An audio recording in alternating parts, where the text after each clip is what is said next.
Hi guys, I finished 3 more books since the last time we talked, including Every Summer After. So I thought I would make a video talking about them all and then talk about the book I have started. Yesterday my sister cut bangs in my hair and I like can't get them to situate. I'm not used to them yet. So if I'm constantly touching my hair, I'm sorry. I know that bugs people, but oh well. At the end of the last video, I was talking about how I was going to finish Every Summer After, and then I did. So we'll talk about this one first. Then I read Just for the Summer, and this is a thicker one than I'm used to, and it took me about a week to finish. And then yesterday I finished Happy Place. So we're gonna talk about them all, but we're gonna go in order just for my sanity and because that's how I took my notes. I already talked about the plot in the other video, but I'll talk about it again. Basically, this girl goes to this like lake house, this like cottage, I guess, that her parents are renting out, or they bought, pretty sure they bought, in Barry's Bay. And then she meets these boys, Charlie and Sam. Charlie's the oldest, Sam is the youngest, and Sam and Percy, which is the main girl, become very, very close, and it's a friends to lovers. So obviously they become friends, and then she realizes she has a crush on him, and all of that stuff happens. This book is also like there's flashbacks, so it goes between flashbacks from when they were kids and teenagers and stuff to them as adults, and basically something happens where she has to go back to Barry's Bay and see Sam and Charlie, and it's been a decade since then. So that's all I'm gonna give. You'll have to find out what happened to make her come back to Barry's Bay a decade later, rekindle that relationship with Sam. I don't know, it was good. I loved it. I rated it 5 stars. This is also becoming a series. June 10th, I think, is when it comes out. It's called Every Year After, which makes me think the season 1 will probably be about Every Summer After, and then season 2 or something will be about One Golden Summer, which is about Charlie and his love life as adults. So they're interconnected, but like I read One Golden Summer before this, so you don't have to read it in order. Some of my favorite quotes, let me find some. This is from chapter 10. Page 170. I think you're pretty great, I said, my voice breaking. Swear on it, he said. I think you're pretty great too, he whispered. You have no idea how much. They have these bracelets, friendship bracelets that Percy made for them, and they swear on it. They swear on those bracelets. So there's a little detail. That wasn't the best quote, but I'm sure there's more. This book is a slow burn though. Like, I'm not gonna lie, it is a slow burn. But here's another quote. I fell in love with you when I was 13 and it never stopped. Sam closes his eyes for 3 seconds long, and when he opens them, they were glittering pools under a starry sky. Swear on it, he asks, and before I can answer, he puts his hands on my cheek and brings his lips to mine, tender, forgiving, and thoroughly Sam. He takes them away all too soon and rests his forehead against mine. You can forgive me? I whisper. I forgave you years ago, Percy. So you have to figure out why she'd be hesitant to think that he would forgive her. But this book is really good. Read it before the series comes out, June 10th. I'm excited. The actors playing Percy, Charlie, Sam, I think are exactly kind of what I thought, but I also read this after I found out who they were going to be. So I just pictured them anyway, but I don't know. But yeah, I rated it 5 stars. Their friendship, chef's kiss, genuinely. The next book was a little different than what I usually read. It's bigger than most of them, but it's also a lot deeper. A lot of her books are, apparently, but I read Just for the Summer, and I also rated this 5 stars. It was so good. Like I said, it's a little bit bigger, so it took me a little bit longer to get through, but once I was in it, and I finished it pretty fast. It's a dual perspective, so the main characters are Emma and Justin, and you get both of their perspective. Here's the plot. Basically, Justin posts a Reddit post, am I the a-hole? And Emma, DMs him and is like, that happens to me too. Basically, they think that they're cursed because every time that they date somebody and then they break up, their ex finds the one. And so they think that they're cursed. So basically they think, well, if we date, the back says 4 dates, a kiss, and a breakup. That's all it'll take to find their soulmate. So that's what they do, basically. They go on 4 dates, and then the rest unfolds. It's a lot deeper, I would say, because Emma has a really toxic mother, and that unfolds into something crazy. And then Justin has to take custody of his 3 siblings, because his mother's going to jail. So they're navigating that while also basically being together and trying to find their soulmate, if that makes sense. So I don't know, there's a lot of good quotes in this. It's from Justin too. Let me read you one. It's kind of long, but it's on page 392. The best kind of love doesn't happen on moonlit walks and romantic vacations. It happens in between the folds of everyday life. It's not grand gestures that show how you feel. It's all the little secret things you do to make her life better that you never talk to her about. Sorry, I keep getting text messages. This is the downside of not having a camera to film on. I keep getting distracted. Anyway, taking the end of the piece of bread at breakfast so she can have the last middle piece for her sandwich when you pack her lunch. Making sure her car always has gas so she never has to stop at the pump. Telling her you're not cold to take your jacket off when you're in fact very, very cold. It's watching TV on a rainy Sunday when you're doing laundry and turning her light off when she's falling asleep reading. Sharing pizza crusts and laughing about something the kids did. And taking care of each other when you're sick. It isn't glamorous. It isn't all butterflies and stars in your eyes. It's real. This is the kind of love that forever is made of. Because if it's this good, when life is draining and mundane and hard, think of how wonderful it'll be when the love songs are playing and the moon is out. And a man said that. A man said that.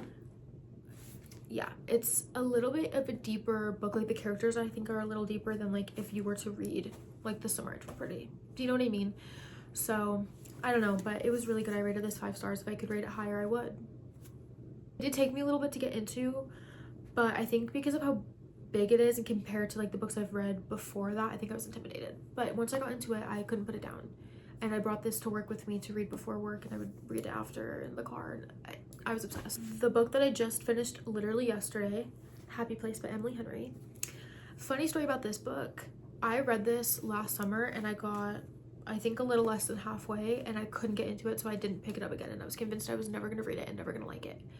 And I started it literally the same day I finished this book, and here we are. I think I finished that on Saturday last week and picked this up and finished it yesterday.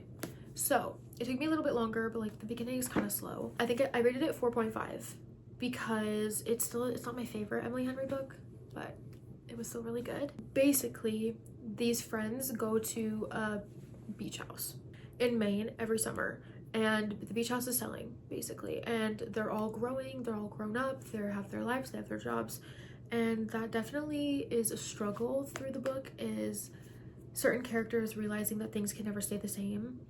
And the two main characters, they met in college through their close personal friends, and well, that one thing leads to another, and they broke up 5 months ago, but their friends don't know that. So that makes things a little awkward for them, but obviously for the friends, they don't know that. So that's basically kind of the whole book, is going through that, and then also going through the fact that like they did grow up and things are going to be different. But I think that that's what I liked about the book, is that like certain characters didn't want things to change, but again, it's inevitable, it's going to happen. The fact that like things can be the same, but like you are going to change, you know what I mean? So like the beach house was selling, the characters had to understand like, oh well, we're not 19 anymore, we're not 20, like we're different, we're not the same. And I think that that's something that I connected with, was like, oh, like when I was 16 I was seeing my best friend every day. She lives in Seattle, I don't live in Seattle, so you know what I mean? Like change happens, and I think as we grow up, that's something that like maybe we don't see all the time, right? Because like I looked at a photo of me from my senior year of high school. I'm relatively different, so I don't know if that made any sense. It made sense in my mind, but like change is gonna happen, and I think that that's like a big thing in this book, is like the characters realizing that like change happens and it's okay. It can be scary, but it's okay. Well, there's this one character, Sabrina, and she's just insufferable. She just is very controlling and doesn't think about really anybody else. No, okay, that's not true. She thinks about everybody else too much. Yeah, and she doesn't like getting no for an answer. So like she basically has an itinerary for every day of the week that they're in Maine, and one of the friends didn't want to do it, and she was like, you're being a baby, like stuff like that, and I'm like, oh my gosh, you're insufferable. And it gets worse throughout the book, so just a little warning for that. I was like, my eye was twitching the entire, every time she would talk, my eye was twitching, but that's okay, it's bound to happen. Okay guys, I'm really sorry. I had to go help my mom with the groceries and I completely forgot what we were talking about. I rated it 4.5 stars because it wasn't a 5 for me, but it wasn't like below a 4. So it's like perfect. And I'm sure tomorrow I'll be like, no, it was actually a 5-star. So I don't know. It's right now it's 4.5. It could change. Who knows? But my favorite thing about this book is the playlist I made. So for every book I read, I make a Spotify playlist so I can listen to it while I read, because I can't read in silence, I fear. Except I saw this video and this girl was talking about how she watches a show while she reads. How? How can you focus like that? Anyway, I listen to music while I read, and sometimes it's usually on a really, really low volume, but I still do it. My playlist for Every Summer After was really good. All my playlists are good. So if you want to go follow my Spotify, I'll link it. There's this quote in this book. Let me read it for you really quick, actually. He's a golden boy. I'm a girl whose life has been drawn in shades of gray. And I literally wrote, he was sunshine, I was midnight rain. I also think Midnight Rain is totally this book because she's so...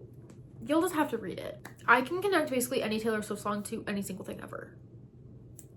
Especially if we're talking about TV shows, but we won't get into that right now. But, so yeah, these are my stacked 5 stars, 4.5, and 5 stars. I don't know, I think... Pause, I'm gonna get deep for a second, so just hang in there with me. I genuinely think I have a newfound love for reading because I have so many big dreams and big goals that I am vicariously living through these characters, because I can't just up and move to Maine and in Happy Place they go there all the time, or like I can't up and just move to Wilmington, Cousins Beach. Like, so I read all these books, and I think there are a lot of summer books because I have a dream of living in a beach town. So like this one is set in Sunshine Falls, North Carolina. I want to go live in North Carolina or South Carolina. I don't care. I just want to go live over there. I think that'd be so fun. Even in a little beach town in California. I would love to live in a little beach town. So I don't know. I think I just live through these characters. And some people call that toxic. I don't know. I'm going to keep doing it though. Yeah, someday you'll see me. Okay, wait. You guys know that Taylor Swift song, Mean? She's like, someday I'll be living in a big old city, but replace that with beach town. And all you're gonna be is mean. Like, that's... Guys, that's how I feel. Anyway, now I'm just going on rampages, so it's time for me to log off. But thanks for listening to me rant about all these books. I didn't do a very good job because I didn't want to spoil too much. I'll probably go into deeper detail on my TikTok if you also want to go follow that. I don't know, but thanks for hanging out with me. It was really fun. I hope you enjoyed. I kind of went all over the place. I'm really sorry. Oh well, it's the best I'm gonna get. I hope you guys have a great rest of your week. Bye.